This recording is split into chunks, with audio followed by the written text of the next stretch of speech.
My name is Patricia Devine, and I am a member of the Worship and Music Committee. My pronouns are she, her, and hers. Welcome to the first Parish Plymouth in-person services. I'm still so excited. The first part of our service is being filmed and will be posted to our YouTube page for viewing by those who are not able to attend. Following the postlude, the filming will end. Then we go into our milestones, which are not recorded. Our service today is entitled, Whose Are We? The service is led by our minister, Reverend Lavoie. Our technical director is Hammond. Whoever you are, whomever you love, whatever you need, wherever you are on your journey, come walk with us this hour. Let us walk together this hour.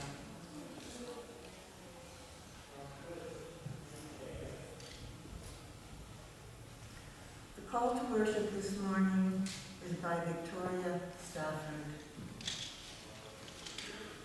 Douglas Steer, a Quaker teacher, says that the ancient question, what am I, inevitably leads to a deeper one.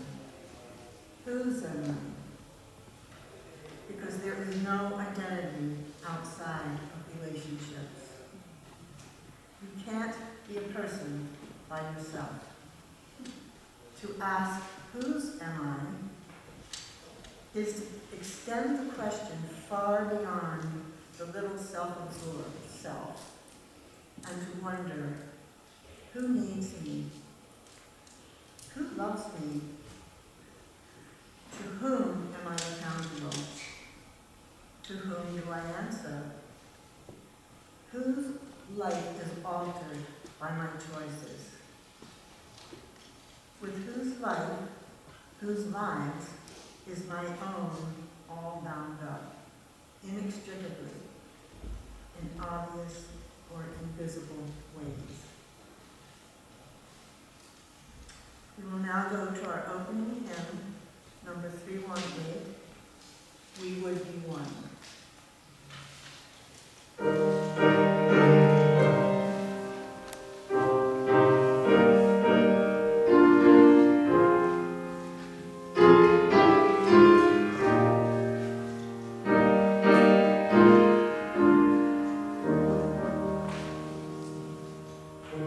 We would be one as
Good morning, I'm the Reverend Dr. Lavoie. My pronouns are he, him, his, and I invite everyone to stand and say with me the words to our chalice lighting. Since we're not standing for hymns, I figured this is a good time for us to kind of get up. Yeah. Love is the spirit of this church, and service is its law. This is our great covenant, to dwell together in peace, to seek the truth in freedom, to speak the truth in love, and to help one another. Please be seated.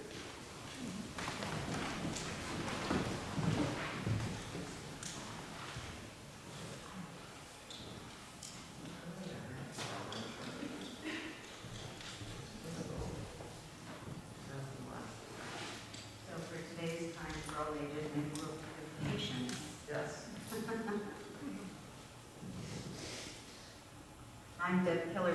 My pronouns are she, her, and hers, and I have a story for you today. Its title is Acceptance. Elliot and Lucy arrived at the park for their weekend ultimate frisbee game, only to find that it was canceled. What a downer, whined Lucy.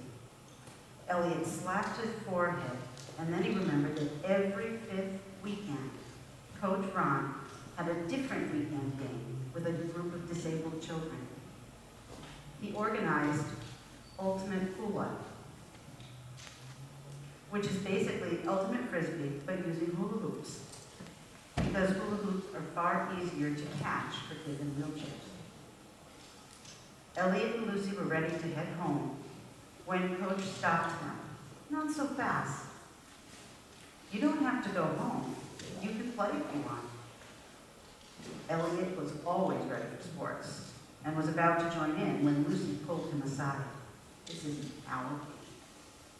We just came for the game we like. Let's come back next week when it's our game again. I know it's not our game, but it looks like fun, said Elliot. Lucy was still hesitant and whispered, I'm only afraid I might hurt somebody. Coach Ron knelt down between them. It's not quite as fast as your game, but I think adding you two speedsters to each team could really be fun. You can really kick the game up a notch. Then he turned to the other kids. What do you say, guys? Do you want to play? They all cheered and said, sure. Lucy smiled, but she was still a little hesitant. Elliot assured her that if she accepted the limitations of the other kids and didn't expect it to be like the same game that they played, they could all have a blast. That's all Lucy needed to hear. She jumped into the game with both feet and had a lot more fun than she ever thought she would. Sometimes we encounter situations we cannot change, so we need to simply accept the things the way they are. Elliot and Lucy needed to accept that they couldn't play their usual way, and they had to accept that the disabled kids could only play a certain way. The end result of acceptance was that everyone had fun. Two quotes go with this story. Give love and unconditional acceptance to those you encounter, and just see what happens. Wayne Dyer. Happiness can only exist in acceptance. George Orwell. And now, the children and youth are invited to come with me on our journey of learning and discovery. And if you have a bag, you're welcome to bring it up here.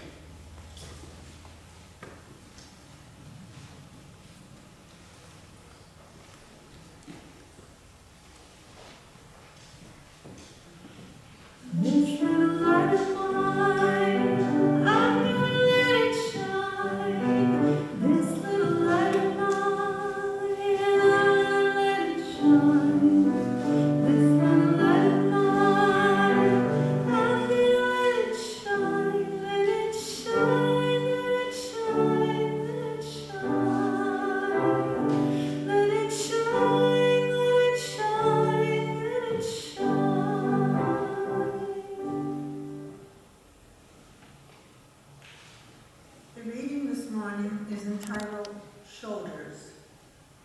Naomi Shahid Me. A man crosses the street in the rain, stepping gently, looking 2 times north and south, because his son is asleep on his shoulder.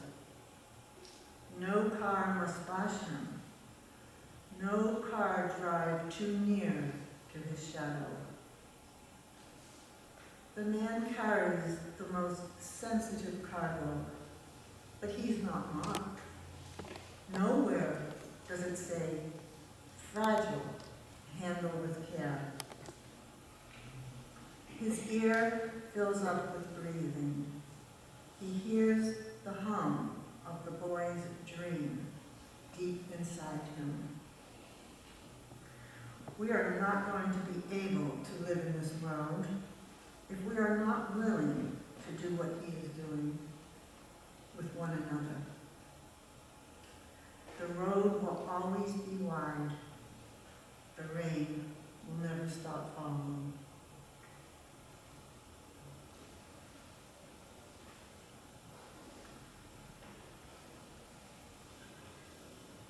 The last couple of Sundays I have forgotten to announce an offering, because we weren't doing that online, right? So it wasn't built into my wiring. But we are continuing, as we're practicing our as much social distancing and being safe with each other as possible. We are not passing a basket, but there is a basket on the back table. We invite people to drop in a plate offering or your pledge. We are so grateful for everything you are and you do for each other and for this congregation. And our lives are so enriched by our time together. So please feel free at some point when you come in, when you leave, or during the service, to drop something in the offering plate. Thank you.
In a wonderful book of a collection of writings by different Unitarian Universalists titled Not for Ourselves Alone.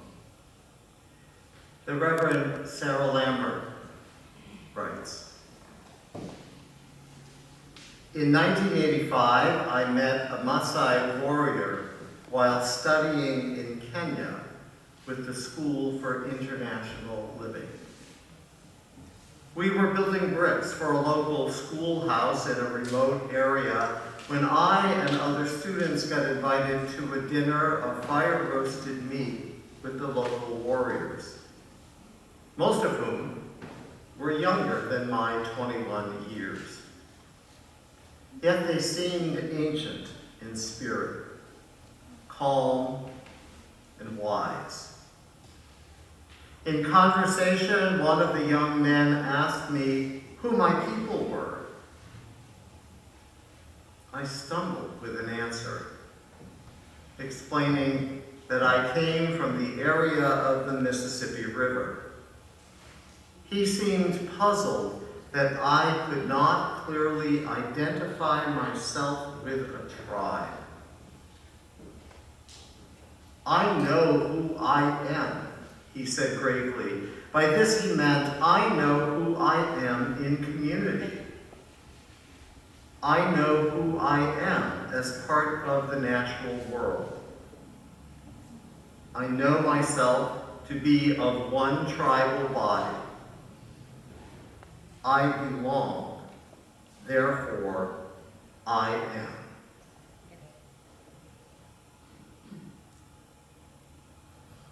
I belong, therefore I am. That phrase might sound a bit strange to us. We in the Western world are more familiar with the Descartes statement, I think, therefore I am, aren't we? Being able to think and reason, this has often been the process by which we define ourselves as human beings. After all, we claim to be the only thinking beings on the planet. I think science is starting to prove us wrong about that.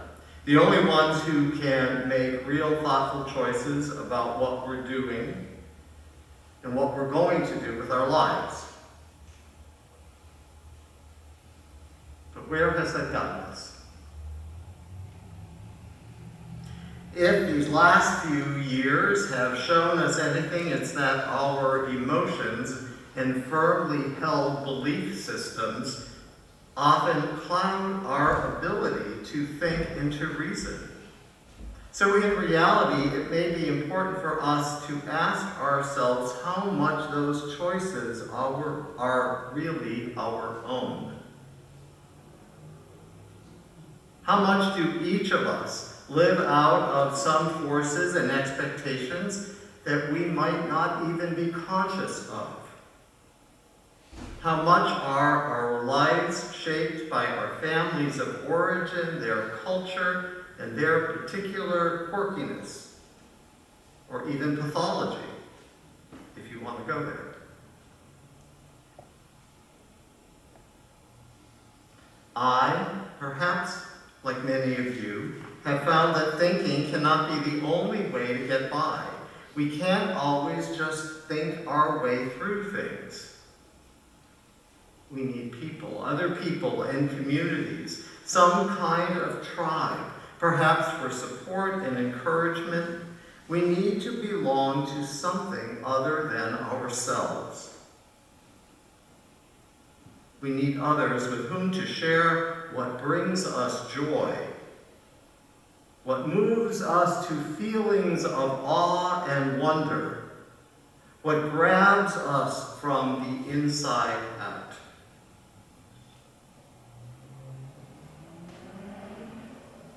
In addition, what we in today's world, and especially in the Western world, are discovering is that the word tribe may be too limiting for us. Our networks, the ways in which we belong in this world, are larger than the word tribe would indicate and have a different, or it might have a different definition. We're beginning to learn that the ways in which our communities transcend the old tribal boundaries that have ruled human life for millennia.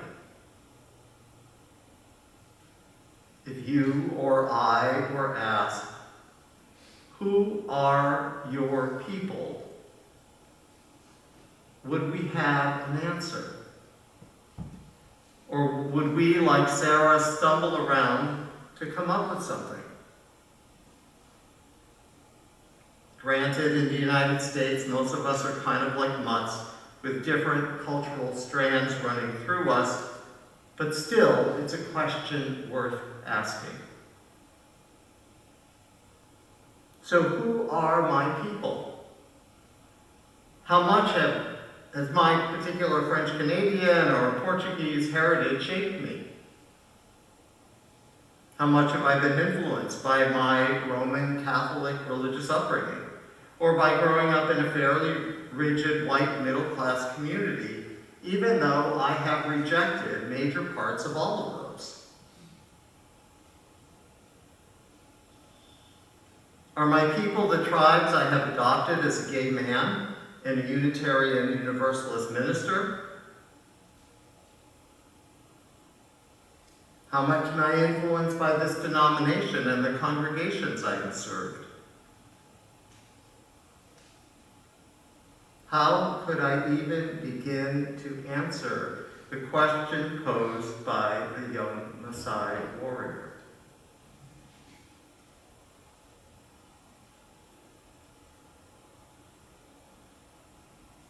We may not have figured out how to define this, but a change is happening all around us. And we have to get beyond our own self-reliant, self-involved thinking perspective in order to thrive. Many of us who have received our COVID vaccinations are angry at those who haven't. Those who claim it's a personal decision that doesn't affect others. Most, if not all, of what we do affects other people in one way or another. We know that. It's not just about me anymore. As individuals, we need to understand who we are outside of ourselves, who we are in community and in relationship with other people. As a church community, you also need to answer the question of who you are inside and outside of these walls, who you are in relationship to the larger Plymouth community. We are continually learning from our Wampanoag neighbors and the Black Lives Matter movement ways in which our white European-based culture has had a profoundly negative and destructive effect on them. Are they part of our tribe? Are we accountable to them?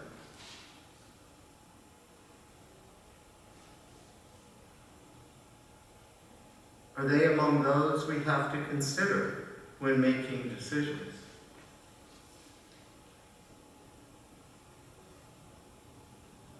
I was the UU minister in Dorchester for 10 years.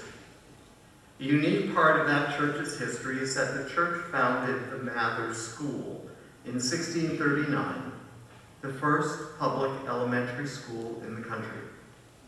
The school sits right next to the church. Both occupy the top of Meeting House Hill in Dorchester. And the school was eventually named after their minister at the time of their founding, Richard Mather. Now, Richard Mather is the patriarch of the Mather dynasty. He's the grandfather of Cotton Mather, made famous as a judge in the Salem witch trials. People at that church were very proud of this moment in their history. When they would rave about this, they didn't always like my response when I would say, It's wonderful that your religious ancestors did that, founded that school, but what does that have to do with you today? The Mather is an urban school with the multiple challenges that this implies. There are like over 40 languages spoken by the children at that school. What is your commitment and involvement with that school today? Do any of you volunteer there? Do you fundraise for them? If this is an important part of your history that you're clearly proud of, can you honestly claim it if you're not involved there today?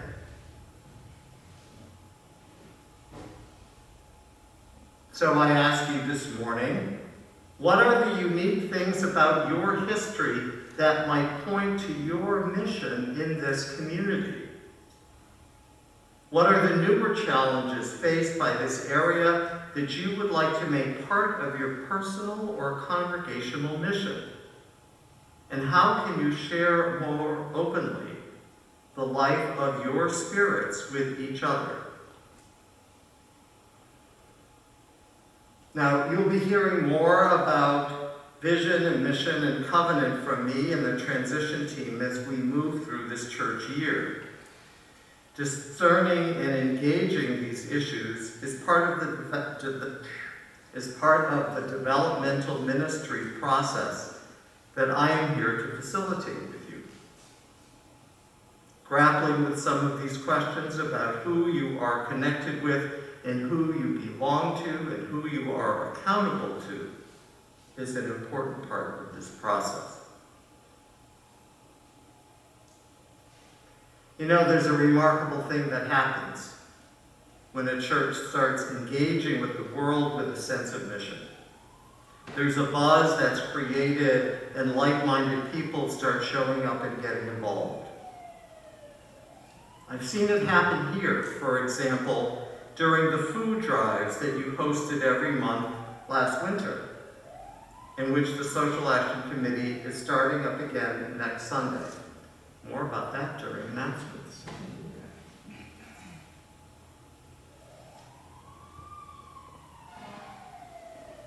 While I was studying to be a minister, I wanted to do my parish internship in another part of the country.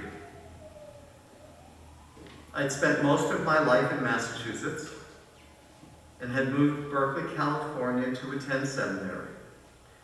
So I chose the First Unitarian Church of Orlando, Florida, as the site of my internship, and was there from September mid-August 1999, till June of 2000.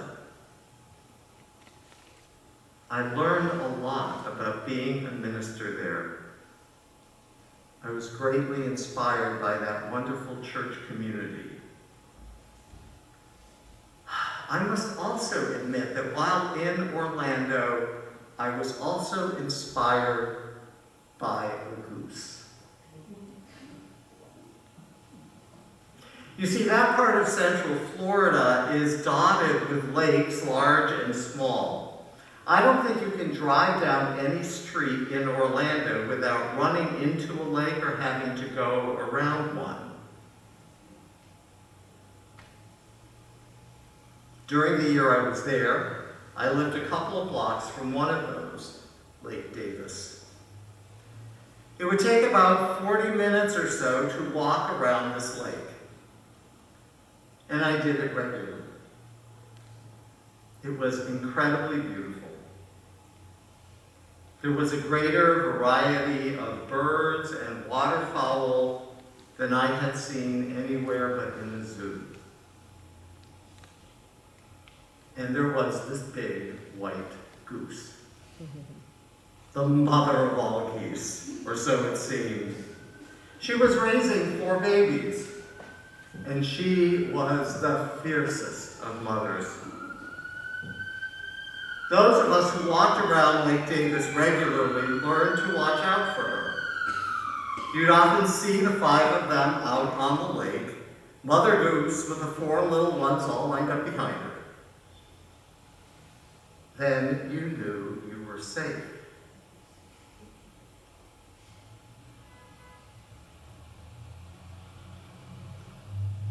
If they weren't on the lake, though, and were sitting on the grass or under a bush, she would harass and chase anyone walking on the path near where they had settled in. And you could see, as you're walking, you could see up ahead. You knew where she was because you could see people being chased off the path who didn't know to watch out for her. And let me tell you, you haven't lived until you've been chased by a goose. When you have that experience once, you really watch out for her and didn't want to have it again. One day, a couple of people from the church joined me on a walk around Lake Davis. As we walked, I was telling them the story about the goose, and we could see her and her brood out on the lake. One of my companions looked at them for a while and then interrupted my story. You know, she said, those little ones, they're not goslings, they're ducks. Look closely at their bills. Sure enough, there was a big white goose with her cone-shaped bill and 4 white, flat-billed ducklings, all lined up behind her. I was surprised and filled with awe. We speculated that the ducklings came from some school science project the previous spring, a class of children hatching duck eggs, perhaps that have been brought to the lake, they figured that somebody there would, or there was plenty for them to eat right by the lake.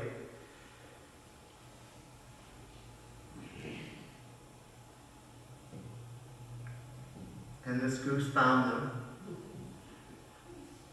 and her fierce mother instincts took over. Wherever they came from, however they got together, one thing is clear: they were a family, a tribe. And it didn't matter that they were different, it didn't matter that they weren't even the same species. They belonged to each other. They were accountable to each other. So I ask again, who do you belong to? And who belongs to you? What needs in this community call out to you? What does the larger Plymouth community need from its founding church? How are you going to respond? And who is your tribe? Amen. And blessed be.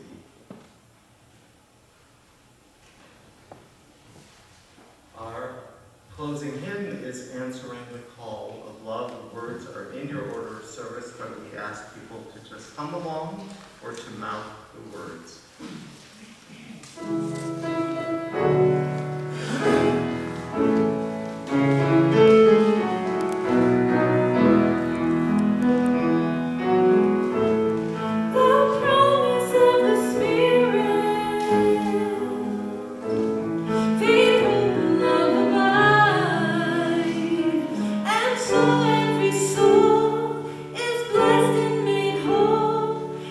Truth in our hearts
As we go forth today, let us be able to reflect today and this week on how we are connected. Whose are we? Family, friends, community, neighbors, homeless person on the street, children that need food in this community, people feeling disenfranchised and affected by racism and white supremacy. How are we connected? How are we accountable? Whose are we beyond ourselves? Amen.